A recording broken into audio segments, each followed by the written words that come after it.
बोलिए संतोषी माते की जय। बोल जयकारा सांचे दरबार की जय। आप सभी साथियों को मेरा बहुत बहुत प्रणाम। फागुन माह की आप सभी को बहुत बहुत शुभकामनाएं। माँ जगदम्बा आदिशक्ति आदि भवानी हम सब पे अपनी कृपा दृष्टि बनाए रखे। और मैं आप लोगों के साथ बस एक छोटा सा विचार अपना शेयर करने आई हूँ।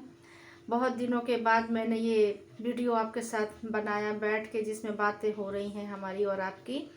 बहुत दिनों के बाद, ये मतलब दिन तो नहीं, महीने, कई महीनों के बाद कुछ ऐसी परिस्थितियाँ आ गई थी, कुछ ऐसी माहौल हो गया था कि नहीं हो पाया वो सब। मुझे लगता था कि मुझे आप लोगों के साथ बैठ के कुछ अपनी बातें बतानी है, कुछ बातें शेयर करनी है, लेकिन समय नहीं मिल पा रहा था।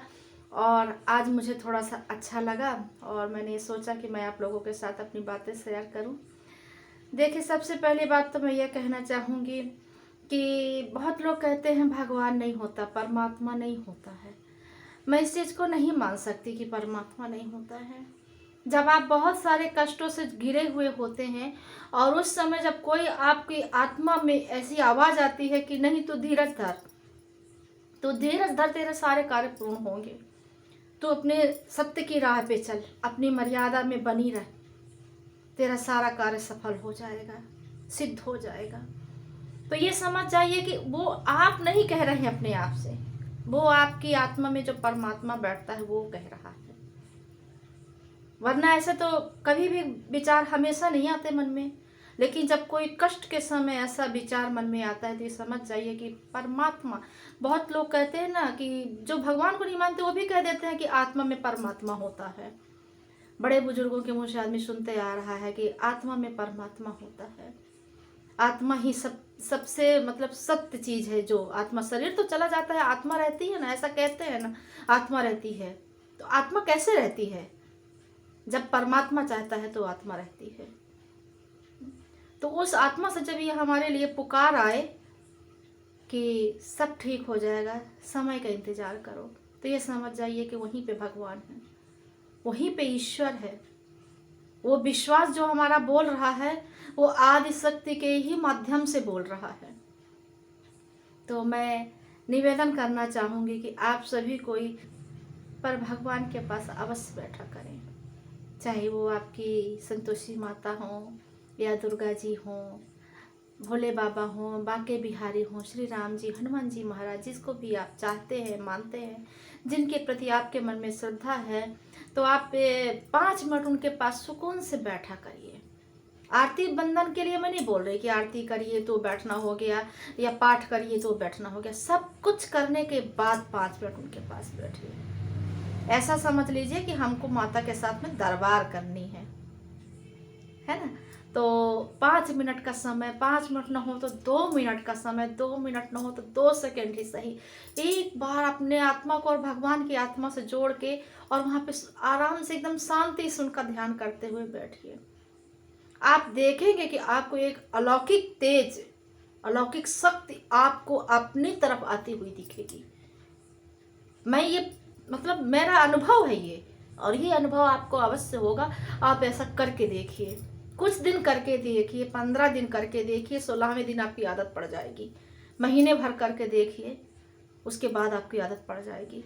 और जब तक आप भगवती के पास नहीं बैठेंगे या अपने इष्ट के सामने नहीं बैठेंगे तो आपको ऐसा लगेगा कि आज कुछ हमारा खो गया है, आज हमारी और हमारे भगवान की बात नहीं हुई है। ये पूजा करना, बंधन संध्या करना या कीर्तन भजन करना, ये तो मतलब एक कर्म में आ जाता है कि हम भाई इससे जुड़ गए हैं तो हमको ये करना है। बहुत लोग पूजा नहीं करते हैं, बहुत लोग कीर्तन नहीं करते, लेकिन उनके विश्वास बहुत अटल रहता है। वो जानते हैं कि ये भगवान है, आदि शक्ति है, ये सारे संसार को चलाने वाला कोई एक परम शक्ति है। जो नहीं चाहता, नहीं मानता कि भगवान नहीं है, वो यही कहेगा कर्म है, कर्म सबसे बड़ा है, कर्म करो, भगवान क्या है, भगवान कहीं कुछ नहीं है। फिर भी उसका सर यदि किसी मंदिर के सामने झुक जाता है तो ये समझ जाइए कि उसकी आत्मा में परमात्मा का वास है, वो मानता है। वरना वो कर्म ही करे ना, क्यों मंदिरों में जाके ये अपने सर को टिकाए, अपने सर को झुकाए, प्रणाम करे, निवेदन करे, अर्चना करे, वंदना करे, क्यों करे? फिर वो लेकिन उसमें है परमात्मा, इसलिए उसका सर अपने आप किसी मंदिर के सामने झुक जाता है। वो ये नहीं देखता कि इस मंदिर में कौन देवता बैठा है, लेकिन सर अवश्य झुक जाता है। इसका मतलब साफ है कि उसकी आत्मा में परमात्मा का वास है, वो परमात्मा को मानता है। तो मैं फिर से अपनी बात पे आती हूँ। मेरा एक ही निवेदन है कि आप सभी के साथ में कष्ट तकलीफ जुड़े होते हैं। कोई पूजा करता है, कोई पाठ करता है, इसका मतलब ये नहीं कि किसी के साथ कष्ट नहीं होता, कष्ट सबके साथ होता है। बड़े बड़े संत महामुनि जब भगवान कष्ट झेल लिए, श्री राम जी को इतना कष्ट हुआ, कृष्ण भगवान को इतना कष्ट हुआ, सती के वियोग में भोलेनाथ को इतना कष्ट हुआ, तो हम लोग तो एक प्राणी हैं। भगवान इतना कष्ट जो झेले हैं, जो इतना कष्ट वो सहन करे हैं, तो वो हम सबको एक शिक्षा देने के लिए ही है कि कष्ट से कभी विचलित मत होना, कष्ट से कभी दुखी मत होना, हर कोशिश करना, हर चीज करना, लेकिन मेरी शरण कभी न छोड़ना। मेरी मतलब मेरे परमात्मा की शरण कभी नहीं छोड़ना। इसलिए आप पूजा बंधन करिए, और जो भी आपके मन में तकलीफ है, सुख है तो, दुख है तो, 5 मिनट अपने भगवान के सामने एकदम शांति से बैठिए और बस उनसे बातें करिए। मेरा भरोसा है, मेरा विश्वास है ये कि आपको अपने आप उनका और अपना जो एक, क्या कहना चाहिए, अटैचमेंट ना है ना, जो मतलब एक जुड़ाव होता है, वो जुड़ाव आपको अपने आप वहाँ पे दिखाई देगा। ये मेरी आत्मा मेरे भगवान की आत्मा से जुड़ गई। आप दुख और सुख जो कुछ भी है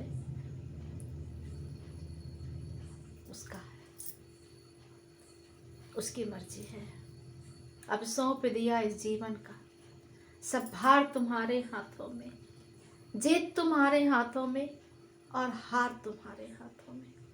ऐसा निवेदन करते हुए 5 मिनट अपने इष्ट के सामने अवश्य बैठे।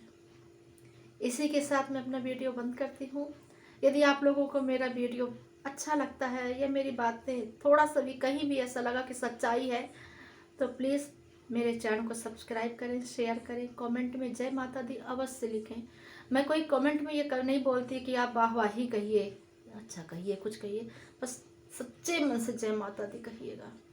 बोलिए संतोषी माते की जय।